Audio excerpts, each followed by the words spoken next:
The publishing world's annual trade show is happening in New York City, and one of the publishers that is here is Chicago Review Press. Elisabeth Malzahn is the publicity director. Ms. Malzahn, tell us about some of the books that you have coming up. We have a couple of fantastic books on the fall 2009 list. First, we have a wonderful book by Ned Sublett. He is the author of Cuba and Its Music, as well as The World That Made New Orleans. And as he was working on The World That Made New Orleans, he also began writing his memoir of writing it, and that is The Year Before the Flood. And it tells literally about as he was living in New Orleans in the French Quarter, the things that he discovered there, the people that he encountered, especially the musical history, which is really his forte. It's a beautiful book, and it will be coming out on August 29th, which is the 4-year anniversary of the Hurricane Katrina.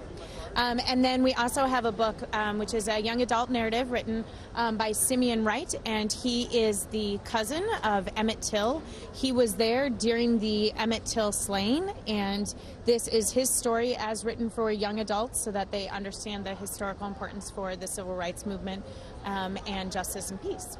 And when is that coming out? That will be coming out later on this fall, just in time for our January and February promotions for Black History Month. What is Boomtown? Boomtown is a really interesting case study, actually, of the ways in which Walmart changed Bentonville, Arkansas, the ways the sociological exploration as well as the economic exploration, how immigration changes within the class society have gone through with a large corporation, and how it has actually brought a lot of diversity to the company. And finally, I want to ask you about one more book, Over Your Shoulder, Absinthe and Flamethrowers. Absinthe and Flamethrowers. This is our best-selling author. Bill Gerstel is his name, and he writes for Make Magazine and does a lot of DIY. He's known really as MacGyver. In fact, the founder of MacGyver says if you want to know where he lives now, he lives in Minneapolis, Minnesota. This book is how to live dangerously, really. It explains a wide variety of different projects that you can actually do that are very dangerous, drinking absinthe, making your own flamethrower, but also going through and how to use a lasso, how to use a bullwhip, things of that nature. He wrote Backyard Ballistics, which is a fantastic DIY book about how to build a catapult in your own backyard and things of that nature. But this also talks a lot about the philosophical reasons for why you should live on the edge and how it can bring joy and excitement to your life. And tell us a little bit about Chicago Review Press. Chicago Review Press was founded in the early 70s, and it prides itself on our wonderful independent publishing program. We do a wide variety of both fiction as well as nonfiction.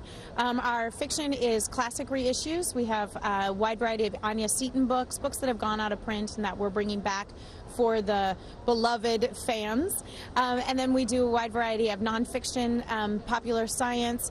We have Lawrence Hill Books, which is our imprint that focuses on feminism, peace, justice, African-American interests, and Latino interests.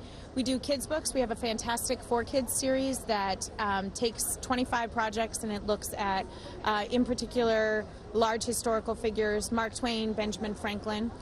We do a kids guide series that looks at historical pieces, all wonderful for educators, homeschoolers, curriculum. And then we do serious nonfiction, a lot of journalism pieces that we have on anything from finance to pop culture. And then we have a lot of really fun arts and entertainment titles that we also do. We really embody the spirit of independent publishing. Associated with the university or anything? No, we are not associated with the university. Chicago Review Press is actually the parent company to Independent Publishers Group, which is a large distribution company that has a wide variety of publishers that we distribute here in North America. And Chicago Review Press is kind of our publishing editorial arm. We've been talking with Elisabeth Malzahn of Chicago Review Press.